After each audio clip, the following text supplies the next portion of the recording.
السلام عليكم. هنعمل النهارده بسكويت النشادر، اللي هو بالزبده وبالكيس. ما شاء الله عليه، دايب جدا، تحفه جدا جدا، هيعجبك جدا. مقاديره سهله وبسيطه وهتقومي على طول تعمليه. طب يبقى الفيديو للاخر عشان كل التكات اللي عملناها تطلع معاكي البسكوته مظبوطه جدا جدا، زي ما هتعمليها او تطلع معاكي من الكيس زي ما هتطلعيها بالظبط من الفرن. لا هي سايحه ولا هي فيها اي مشكله خالص، وناعمه جدا، وكمان بتدوب في كوبايه الشاي.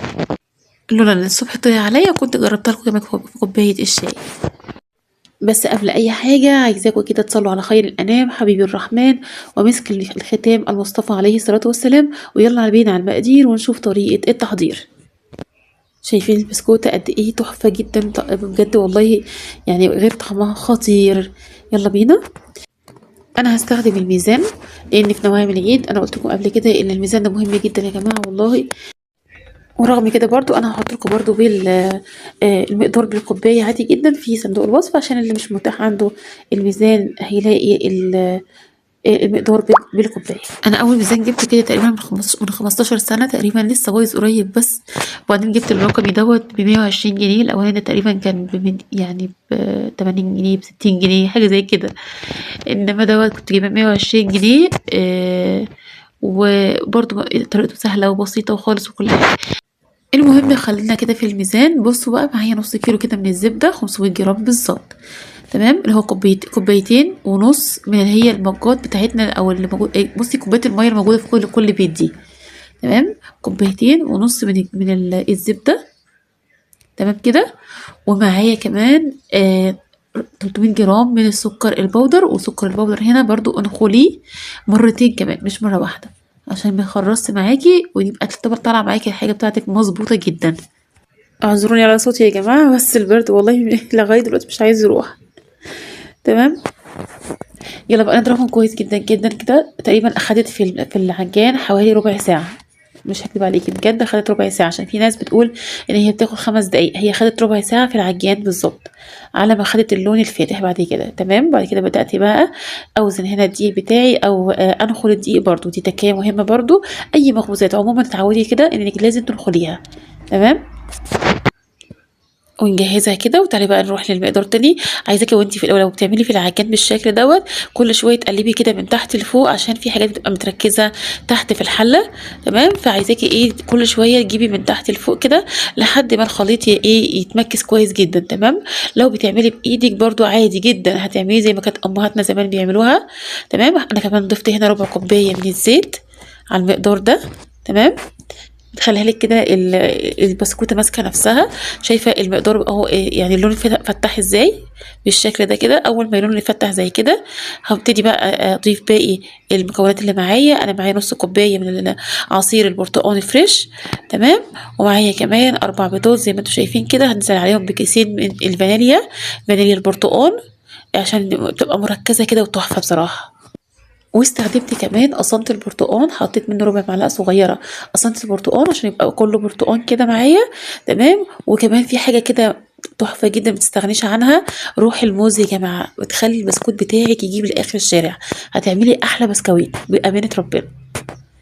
تمام، حطي معلقة صغيرة برضو كده، كام نقطة كده، 4 5 نقط من اللي هي روح الموز دي. تمام، في الكيلو ده. تمام كده، زي ما انت شايفه كده تبتدي بقى تضربي بالشكل دوت لحد ما اللون يتفتح زي ما اتفقنا. ونزلنا البيض بيضه. البيضه اللي تختفي ننزل على باللي بعدها على طول. تمام، ونزلنا عليها بالفانيليا. تمام، وبعد كده نزلت بنص كوبايه من البرتقال. نص كوبايه البرتقال نعدي عليها معلقه كبيره من النشا، لا معلقه كبيره من النشادر. تمام، عشان يديكي بس يعني تبقى منفوخه شويه زي ما انت شفتيها كده.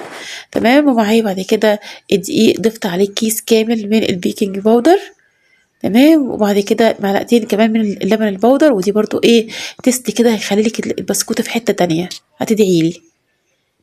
تمام، انا بقى هنا استخدم الكيس بتاعي، الكيس الحلواني بتاعي زي ما انت شايفه كده. والافضل طبعا تستخدمي كيس قماش، الكيس ده بيستحمل كده الضغط تحفه جدا. يلا بقى جربي كده واختبري العجينه بتاعتك زي ما انت شفتيها كده.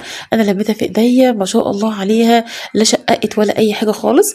وكمان ما ضفتش اي شيء، حتى لو حسيتيها طريه شويه ما تضيفيش اي حاجه خالص.